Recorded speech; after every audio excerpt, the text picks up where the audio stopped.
Vader Games in the building. All right, let me make sure my volume is not too loud for you guys. Thanks for tuning in. It is going to be a quick show. It's Champions League day, night, depending on where you are in the world. First things first, my peoples come first. This is Vader Games. I'm Vader Games. This is Vader Games TV.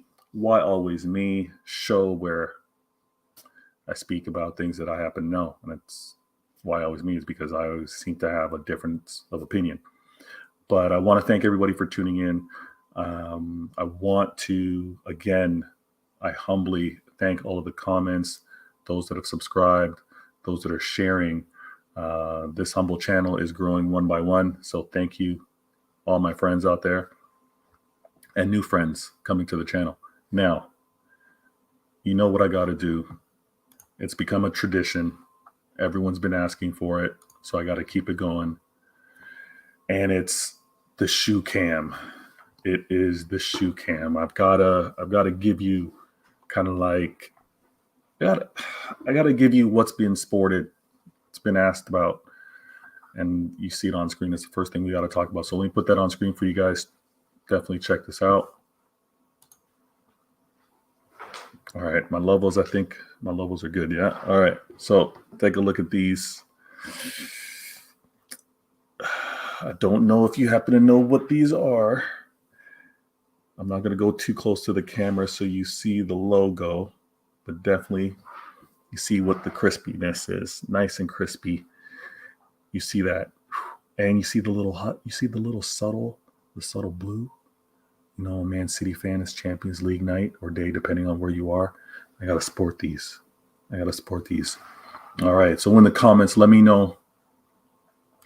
Let me know if you happen to know what type of shoes those are. We're going to keep the tradition going. Vader Games in the shoe game. Got to keep everything nice and mint, nice and crisp. Okay. So let's get this popping in. Again, if you're new to the channel, hit that follow button, subscribe. If you're following me on Twitch or if you're catching me on Twitch, subscribe to the channel and hit me up with a comment. Let me know your thoughts. I'm always looking to improve.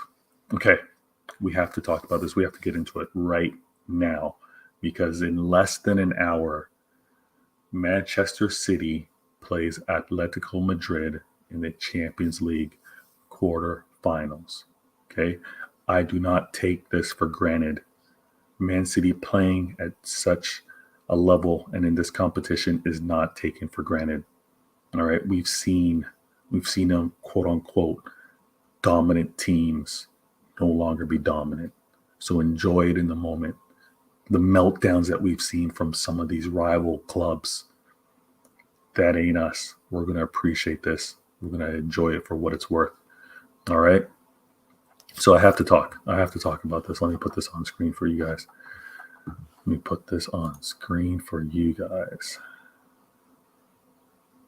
Oh. Okay. So Atletico is going to be a dangerous team.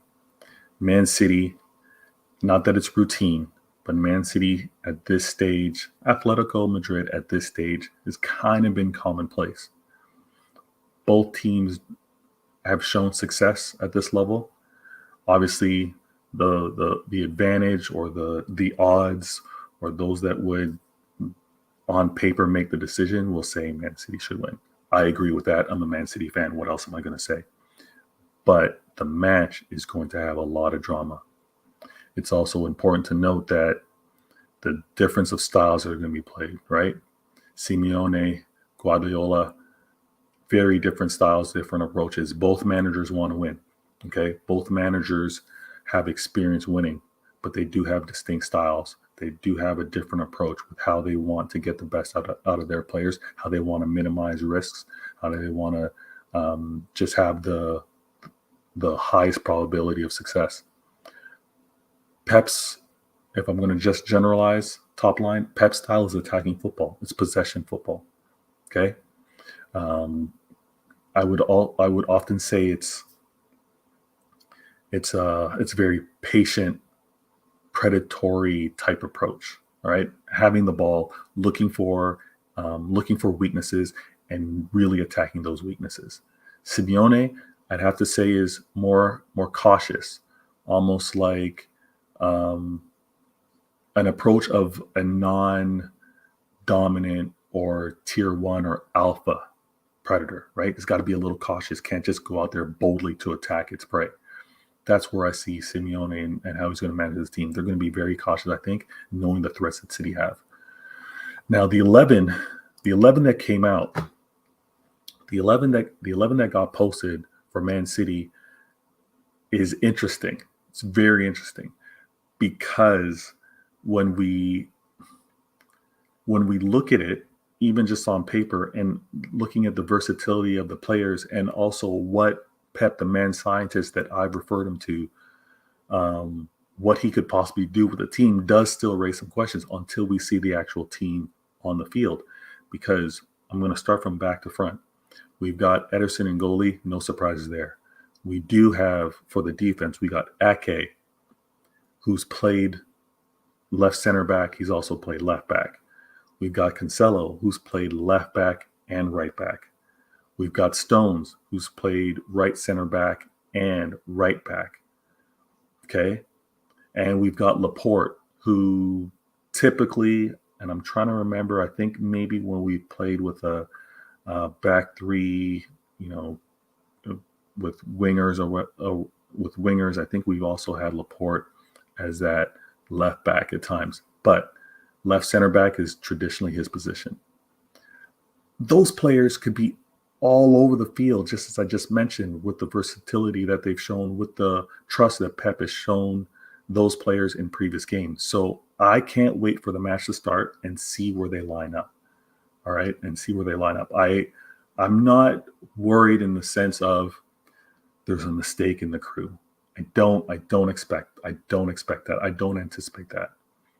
The beauty about playing in this competition or playing together for so long is that players can trust each other, know what to expect, and a lot of things can go unspoken and be reactionary because the crews played together for so long. So the starting 11 for City is very good, and I just started with the back four. Now, in the midfield, we've got Gundo, we've got Silva, we've got possibly De Bruyne, and obviously Rodri. So everyone relax. You guys worried about Pep doing something different, not playing a defensive midfielder. Relax. Like I've said on previous shows, Pep always learns from his mistakes and always evolves. I don't think we're going to see that type of experimentation again, unless we get a different style of player with a different set of attributes and skill sets and things like that. But Rodri, we know, just in front of that back line. Then in the midfield, I'm anticipating that it's going to be Gundogan and Bernardo Silva. I just came from a show with the true City fan, Patrick, Carl, and Adam was on there. Met a new gentleman by the name of Mikey out there. So in that discussion, we did pose our guess. And my guess is Gundo, Silva, Rodri in the midfield. De Bruyne at false 9, but we know De Bruyne's versatility. He can come back in the midfield, and there could be things changing up there. I think the surprise that some fans will have, neutrals may have, is the fact that Sterling is playing. Sterling didn't have terrible form throughout the season. He's been a little inconsistent, but as of late, and I think it's all about recency, and it's trusting the players, knowing that we have so many matches in the upcoming weeks, and definitely on Sunday versus Liverpool. In this case, we've got Sterling on the left, is my assumption, and Mahrez on the right. Mahrez doesn't move. He's always on that right side. But we've got Mahrez. He can shoot with either foot, dominant left. We got Sterling, dominant right foot, right? Tricky. So I think we're going to anticipate probably a lot of deep line play from Sterling, as well as him cutting through. And Mahrez, I think the expectation is anything that gets kicked over to his side sticks like glue, and he's going to make his way to to challenge and get into the 18. That 11, I'm happy with. Now, I'm going off memory right now. It's not on screen, but not defensively, in the subs, we are carrying 2 goalies. We're carrying Stefan, and we're carrying Carson. And then I want to say, you know what? Let me not just go off memory. Let me pull this up. So then we got Jesus, Grealish, Zinchenko, Fernandinho, Foden, and Riley, as well as Bete. So great seeing the youngsters. Fantastic seeing the youngsters. I would love for this to be a first leg versus Sporting type performance, so that these youngsters do get some experience playing in the Champions League, some additional experience playing in the Champions League. But I like seeing that. And then the versatility for Pep to obviously make changes. There's 5 subs available for the Champions League. We have some firepower. We got some heat on the bench. And I think more importantly, knowing who we have on the bench and if we're able to save them from having to get into the game, we've got really quality. We got quality throughout the team, but we've got some real firepower, some WMDs to launch at Liverpool on Sunday. Okay. All right. So we got to talk about, and it often gets expressed. Maybe it's just the easy way to kind of talk about things, but when you talk about match day, when you talk about like nervousness or butterflies just before a match, whether you're a player, whether you're a fan, typically, are you nervous, worried, excited, or confident? Not to say that all those things need to be exclusive. Sometimes you can have more than one of those feelings, right? I'm just going to speak to myself. I've seen a lot of things online as well, but for myself, it's never nervousness. Nervousness is a positive energy. It's not a negative energy. But nervousness is like just anticipation, the unknown, right? Questioning what may happen. I'm not nervous because really trusting the team.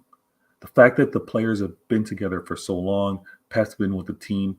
Pep has been a Man City manager more than he has been a Barca manager. When you think of Pep, the first thing that comes to mind should be Pep, Man City manager.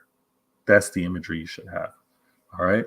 So he's been with the squad the longest, and so for that, I'm not nervous, and I'm also not worried. The squad is in good shape, good form. Everyone, for the most part, is very healthy. Unfortunately, one of our key guys defensively isn't, but Diaz will be back. And being excited, being confident, always confident, that's kind of like the person that I am. It's always glass half full. So I always see the best that can happen, and that's why there's that ability for confidence. And when you're prepared, you're confident, right? But I'm excited. And I'm excited, like I said earlier in the show, is that I'm witnessing some really high-level football. I'm witnessing some gameplay experiences, gameplay matches that my team's playing in that should never be for granted. And not many teams get a chance to actually play for. Not many fans get a chance to actually be invested in because their team is playing in it. So I'm excited. I'm really excited for this match to happen. And I'm glad that this starting lineup came out, put my mind at ease with regards to who to expect to play. And then when this kicks off for me out here in Toronto in less than 50 minutes, I'm going to be glued to my screen, play it at max volume so I can hear the crowd. And unlike a good friend of mine, Carl, who I met through the True City Fan, who's actually made the trip from the United States over to catch a game at Manchester City, I have the pleasure of watching on screen. He's going to be live in the flesh, soaking it all in. all the sounds, all the sights, all the smells. He's in it. And yeah, that's going to be me one day. I've only been able to travel and see Man City play once, but I want to catch them for a Champions League match. That's going to be the dream. Okay. Now, the non-athlete. Oh, you know what? That's what I meant to do. That's what I meant to do. All right. There we go.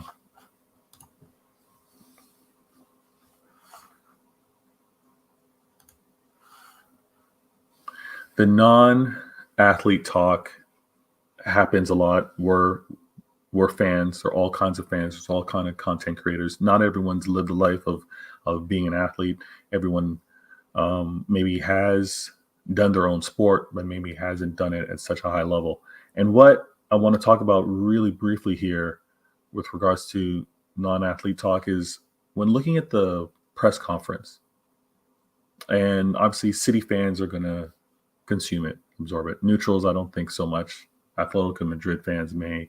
But when you watch the press conference and you hear how Bernardo Silva talks, the man talked about being prepared, having a plan, trusting in his team, enjoying the moment, and looking to, and the idea, or the, not the idea, but like the dream, the wish of every player to be in the moment and playing in matches of this high importance and significance. He talked about how every player dreams about playing on a very good team against very good opponents and being tested. And when you sometimes hear the, you know what, I shouldn't say these are non-athletes, because some athletes do have this mentality that they want the easier path, that they want the path of less resistance. Yeah, I get it. It's a human nature. You know, people don't want to have to deal with unnecessary difficulties, right? But there's the athlete that doesn't want to just collect a check, right? There's the athlete that doesn't just want to be a pro. There's the athlete that wants to really just be the best and be able to distinguish themselves from the rest. And that's done in matches like these, right? The outcome is bonus, right? What you get as a result of your effort, whether it's lifting trophies, whether it's making to the finals, that's all bonus. But what I want to focus on is like the approach. It's the willingness, it's the desire, it's the fire to want to compete. And when I was listening to the Man City press conference with Bernardo Silva, I heard exactly that. I heard exactly the want to compete. And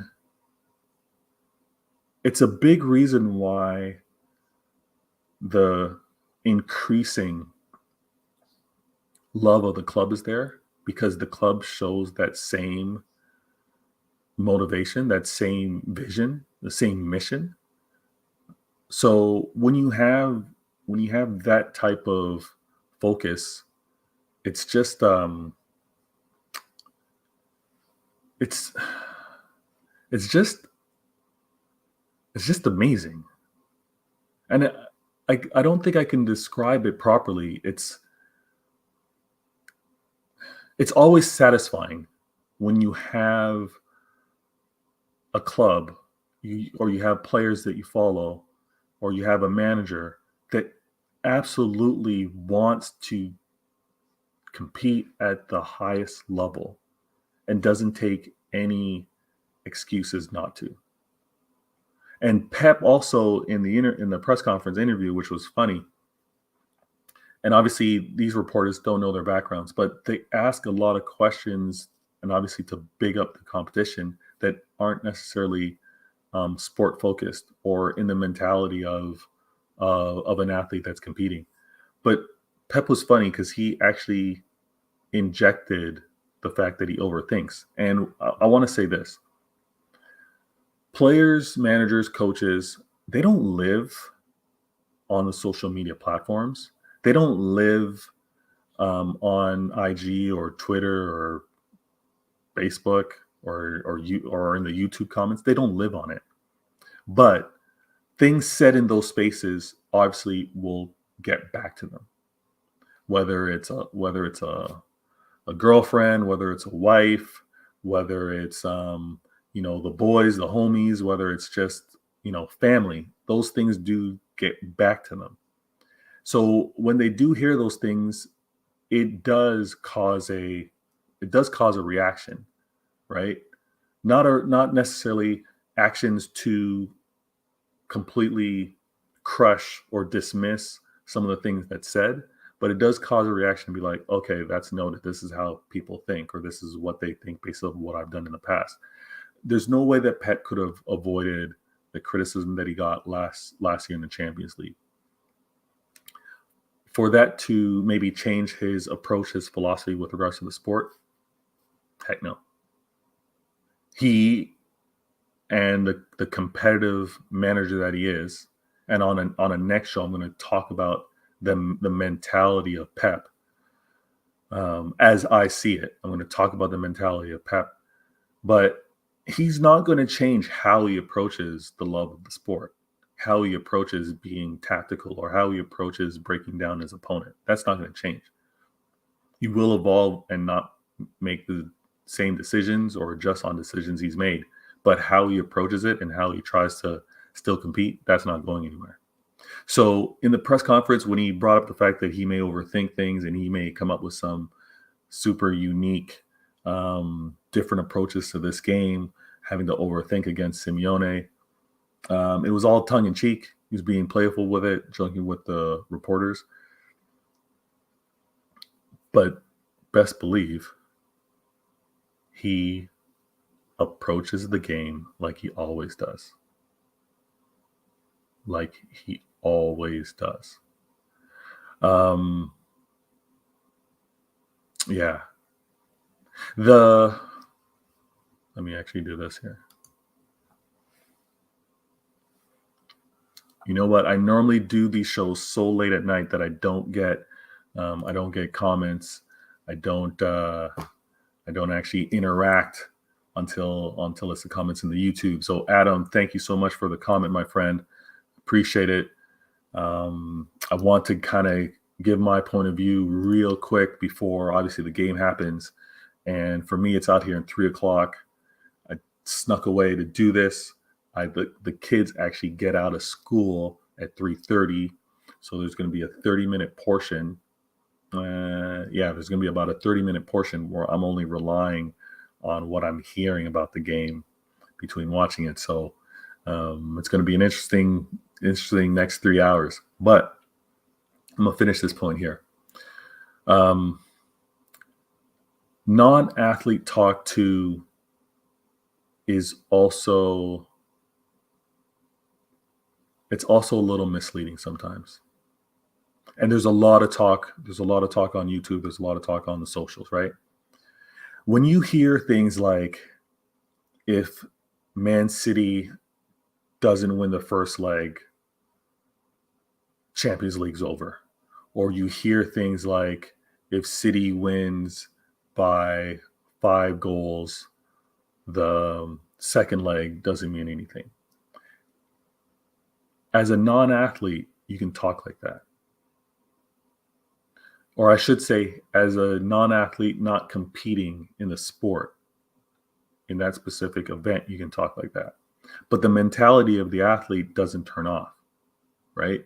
If it does turn off, that's when you have those problems. That's when you have those huge upsets. If a manager is not able to manage that type of thinking and those type of motivations, that's why many teams have fallen short. That's why some teams don't deliver on what they're supposed to do.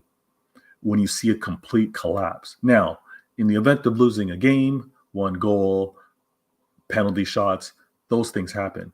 But when things are managed so poorly that the mentality is gone and the competitiveness isn't appreciated and is taken for granted, it's not focused on, that's when you get some of these mess-ups.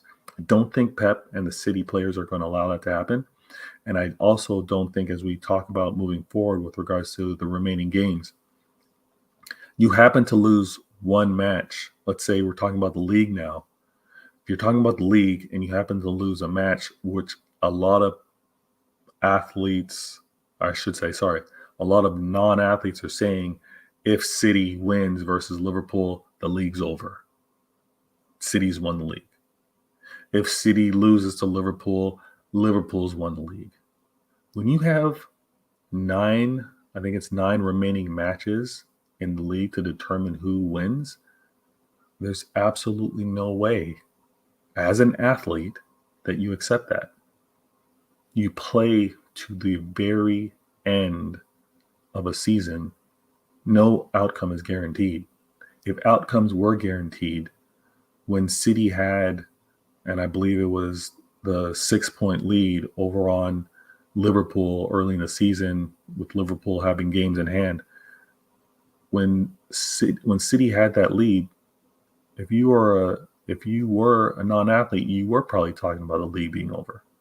If you're an athlete and if you remember what it was to compete, you don't write things off. You can't. It's not how. That's not what makes up sport. And I think it's also very important, and I'm going to talk about this on my next show as well. I'll find a segment to do that. But the best that we get from sport is when everyone competing is in an equal environment and there is absolute jeopardy for every team. Absolute jeopardy for every team. That's going to be something I'm going to talk about when I get into the Super League and the proposed UEFA Champions League new format. Jeopardy has to remain in the sport. It's what makes football easily the most loved, popular sport in the world. It's because of that jeopardy. The North American model, it works. Obviously, it makes money, but the passion's not the same. And I'm going to talk about that on another show. I think this might be a little disrespectful, but it's not. And because I'm doing this with regards to the sake of time. Okay. I have to talk about City's possible 11 now that I know the lineup for City versus Atletico. All right. So the players on the bench in this match right now, who knows what may happen with City and Atletico, but the players on the bench, we've got Jesus, Grealish, Zinchenko, Fernandinho, Foden, key players. And I think Pep has purposely made the decisions for today based off of knowing that a highly anticipated, hugely important match is going to happen versus Liverpool. I think Foden getting his rest, maybe he comes into this game, but he's definitely not playing the entire game. Foden coming in, he's going to be dangerous on the left next game on Sunday. It's going to be dangerous on the left for City play, attacking the right, which is going to be Trent Alexander over for Liverpool. And then I wouldn't be mad. I wouldn't be mad to see Jesus out there on the right. I would not be mad to see Jesus out there on the right versus Liverpool and what he can do to Robertson. Okay. So the subs I like, the team that could play against Liverpool on Sunday is very promising and I think can be very threatening. After I get off screen, I'm going to look over Liverpool's 11. You know what? Yeah, I'm gonna have to look over Liverpool's 11 after I do this show. And I want to stress, watch these games. Yes, be nervous, but don't be doom and gloom. There's the player winner mentality. There's also the fan winner mentality. We have an effect on the game. We really do. So be positive until that final whistle. It's only the first leg of the tie. So don't overstress it, and watch and see the chess match that's happening between the managers and with regards to the players. I love competition to see how players adjust and how players actually deal with the stress. We all know individuals. We all know ourselves as well. We know how we deal with stress, right? Are we the type of person to get in like stressful situations and our throats get dry, or or our pits start to sweat, right? Or we kind of shake or kind of nervous, or we can't eat anything. You know what I mean? Or you can't focus. You always end up thinking the worst or things like that. There's so many different things that happen as a person. I love seeing how they adjust. I love seeing how players cope with it. I love that part of sport. Having been an athlete myself, and on future shows, I'll talk about some of the things I was able to do. But I love that element of the sport, and it's something that I pay very close attention to, and often watch the same match more than once because I enjoy it so much. All right. So, Bader Games, another episode of Why Always Me. I hope you enjoyed the content. I'm going to continue to improve, refine on this. Any suggestions, I am grateful for, and will take the feedback. I'm trying to grow this channel one friend at a time. Do yourself a favor, do me a favor, help the best kept secret on YouTube grow, and catch me on the next show. Outro. Let me give you an outro real quick if you happen to miss it. And I had to rep the shirt. This is my Lucky City shirt, so I gotta wear it. Okay. And to sport the shirt, you gotta have the proper kicks. To sport the shirt, you got to have the proper kicks. And you can, hopefully you see that on screen right there. You see the little hint of blue. Ooh, I think the angle's kind of giving it away. See the front of the toe? You see that little bit of, ooh, look at that snakeskin pattern right there. Dangerous. All right. Please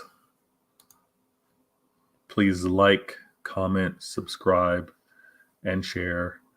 Catch me on Twitch, Twitter, and YouTube. All right. Everything helps. I'm Bitter Games. Why Always Me? I'm out.